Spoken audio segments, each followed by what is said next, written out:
Good morning students. Business study में chapter number 5 या unit number 5 हम स्टार्ट करने जा रहे हैं। इसका नाम है संगठन। ठीक, संगठन क्या होता है? एक सरल से शब्दों अगर हम संगठन की परिभाषा समझें तो संगठन क्या है? दो या दो से अधिक व्यक्तियों का समूह जो किसी कार्य को करने के लिए या किसी उद्देश्य को पूरा करने के लिए एकत्रित किया गया है, उसको हम बोलते हैं संगठन या व्यक्तियों का समूह, है ना। तो ये एक तरह से संगठन को समझने की एक दो लाइन थी जिसके हम शॉर्ट तरीके से समझ सकते हैं कि संगठन क्या होता है। कि जब किसी कार्य को करने के लिए व्यक्तियों को इकट्ठा किया जाता है और व्यक्तियों को इकट्ठा करके उनको अलग अलग कार्य बांट दिए जाते हैं, तो वो सब जो व्यक्ति मिलकर काम करते हैं उसे हम संगठन कहते हैं। अब हम बुक्स में देखें, बुक्स में संगठन के बारे में क्या बताया हुआ है। संगठन क्या है? एक व्यक्तियों का समूह है। संगठन व्यक्तियों का समूह होता है जो किसी उद्देश्य को पूरा करने के लिए अपनी संस्था के संसाधनों एवं मानवीय प्रयासों में इस तरह संबंध स्थापित करता है कि कम से कम प्रयासों से अधिक परिणाम प्राप्त किए जा सके। मतलब ये है कि जैसे आप स्कूल है हमारा, मान लो अपने स्कूल को हम एक संस्था मान लें, संस्था है ही वो। अब संस्था के उद्देश्य क्या है? बच्चों को पढ़ाई कराना। तो बच्चों को पढ़ाई कराने के लिए यानी उनका सिलेबस स्टडी शिक्षा प्रदान करने के लिए जब व्यक्तियों को इकट्ठा किया जाता है तो शिक्षा प्रदान करने के लिए व्यक्ति के रूप में कौन इकट्ठे हुए? अध्यापक या टीचर्स। तो टीचर्स का काम क्या है? शिक्षा प्रदान करना अपने अपने सब्जेक्ट के रूप में, और उसका लक्ष्य क्या है? अच्छे से अच्छे नंबर प्राप्त करना। तो यही बताया गया है कि उद्देश्य की पूर्ति के लिए, उद्देश्य क्या हो गया? अपना एक परसेंटेज जो रहता है वो अपन टारगेट बना लेते हैं, वो हमारा उद्देश्य प्राप्त करना। उसकी पूर्ति के लिए संसाधन कौन होते हैं? एक अपन उदाहरण स्कूल का लेके चल रहे हैं तो संसाधन बुक्स वगैरह जिसकी हेल्प से हम अपने कार्य को करते हैं। मानवीय प्रयास यानी शिक्षक अपना खुद क्या मेहनत करता है में यानी संसाधनों में और मानवीय प्रयास में इस तरह संबंध स्थापित करता है कि वो कम से कम प्रयास में अधिक से अधिक परिणाम प्राप्त कर सके।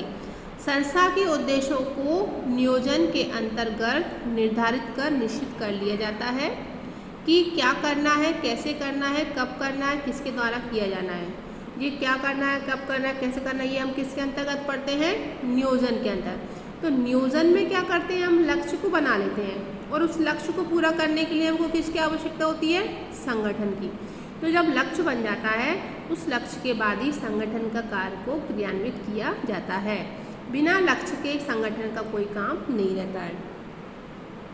अब आगे पढ़ें। इस उद्देश्य को तभी सफलतापूर्वक प्राप्त किया जाएगा, यानी जो लक्ष्य हमने बनाया है या जो उद्देश्य हमारे हैं संस्था के संबंध में, वो कब पूरे होंगे?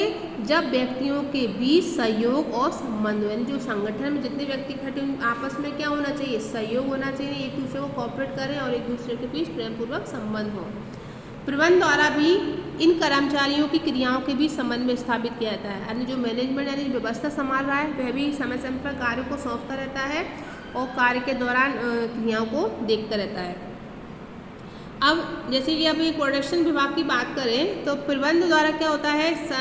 जो भी कार्य होते हैं उन कार्यों के बीच में एक ताल में बिठाकर कार्य करता है। जैसे कि अब हम बात करें कि एक संस्था में एक विभाग होते हैं, क्रय विभाग। क्रय विभाग का काम क्या है? कच्चा माल खरीदने, मतलब माल की स्टॉक की पूर्ति बनाए रखना। उत्पादन विभाग का काम क्या है? कि वस्तुओं का प्रोडक्शन चलते रहना।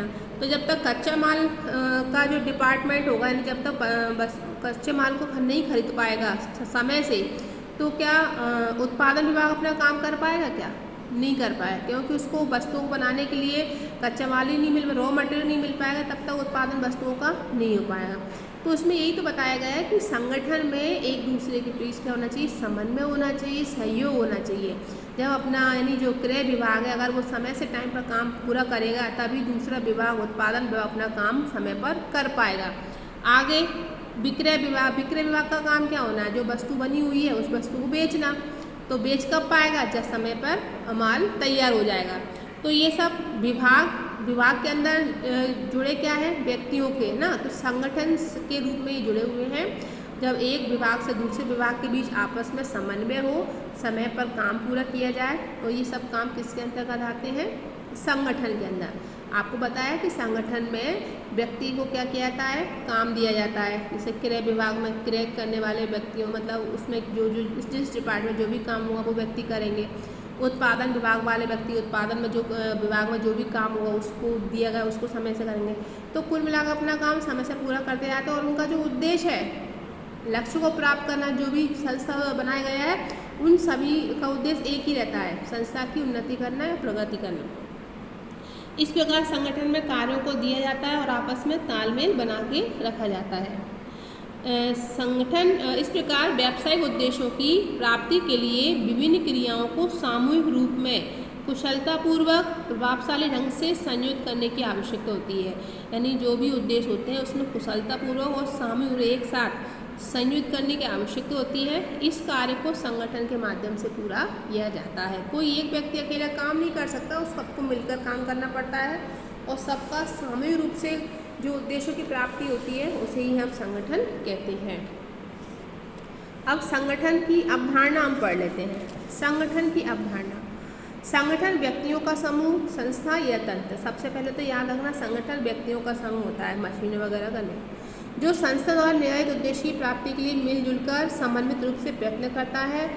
जब कभी दो या दो से अधिक व्यक्ति किसी उपक्रम में साथ कार्य करते हैं तो इन व्यक्तियों के मध्य का कार्य विभाजन, उनमें समन्वय स्थापित करने की आवश्यकता होती है। इसी का नाम संगठन है और यहीं से संगठन की क्रिया आरंभ होती है।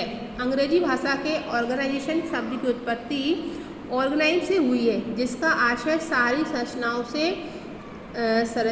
से जो कि अंगों में विभाजित होते हुए भी मुख्य इकाई या केंद्र बिंदु से जुड़ा हुआ है। एक व्यावसायिक इकाई में भी विभाग होते हैं जिसका अलग अलग कार्य होता है, किंतु सभी व्यवसाय के मुख्य उद्देश्य से जुड़े होते हैं। यानी जो व्यावसायिक इकाई होती है, जो भी बिजनेस होता है उसका एक उद्देश्य होता है, लेकिन उस उद्देश्य को पूरा करने के लिए अलग अलग व्यक्ति कार्य करते हैं और उनका उद्देश्य उसी मुख्य उद्देश्य को पूरा करना रहता है। जैसे कि अब संगठन का एक सबसे अच्छा उदाहरण हम क्या ले लें, एक टीम को ले लें। जो खिलाड़ी होते हैं, जैसे क्रिकेट टीम है, फुटबॉल टीम है, हॉकी टीम है ना। अब उनका उद्देश्य क्या होता है? मैच को जीतना। तो उस टीम में जितने भी व्यक्ति काम करेंगे उसका एक ही फोकस रहेगा, अपने मैच को जिताना या अपने टीम को जिताना, है ना। तो जितने भी वर्कर हैं, जो प्लेयर हैं, वो एक ही उद्देश्य के लिए कार्य करते हैं और मिलकर कार्य करते हैं। तो कुल मिलाकर संगठन में जब मिलकर काम किया जाता है, आपसी सहयोग के द्वारा, समन्वय बनाकर, प्रेम पूर्वक मिलजुल कर जब हम किसी कार्य को पूरा करने के लिए जो कोशिश करते हैं उसे हम संगठन कहते हैं।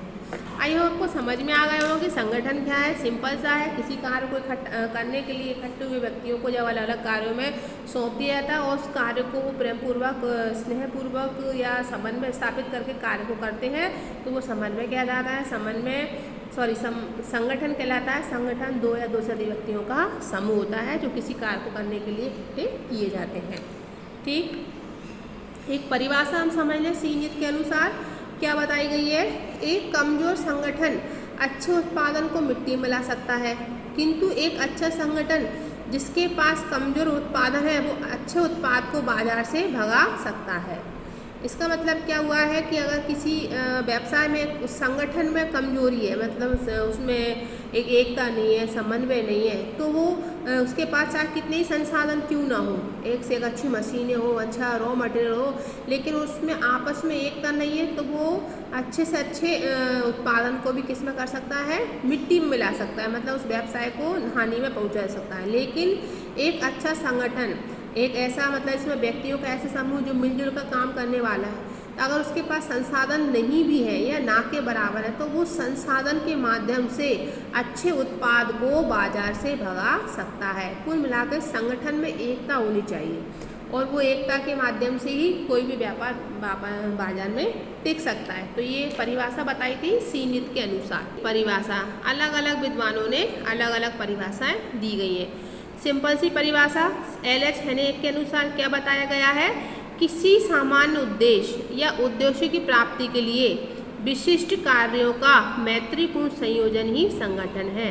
किसी सामान्य उद्देश्य या उद्देश्य की प्राप्ति के लिए विशिष्ट कार्यों का मैत्री मतलब मित्रतापूर्वक संयोजन, यानी एक साथ ही संगठन है ना। सबके अलग अलग परिभाषाएं दी गई हैं। आपको एक परिभाषा एक मूने रेले के अनुसार पढ़ लें। सामान्य उद्देश्य की प्राप्ति के लिए बनाया गया प्रत्येक मानव समुदाय, सामान्य उद्देश्य की प्राप्ति के लिए बनाया गया प्रत्येक मानव समुदाय संगठन कहलाता है। ठीक, एक सरल परिभाषा और हम पढ़ें इसमें। संगठन से आशय एक ऐसी प्रक्रिया से है जिसके द्वारा उत्पादन के विभिन्न साधनों में प्रभावपूर्ण समन्वय स्थापित किया जाता है ताकि उद्देश्यों की प्राप्ति संभव हो सके। संगठन से आशय एक ऐसी प्रक्रिया से है जिसमें उत्पादन के जो विभिन्न साधन हैं उसमें आपस में क्या रहे, समन्वय बना रहे और उद्देश्य है उस उद्देश्य की प्राप्ति हो सके। तो इस प्रकार हमने संगठन का इसमें अर्थ और परिभाषाएं समझी हैं।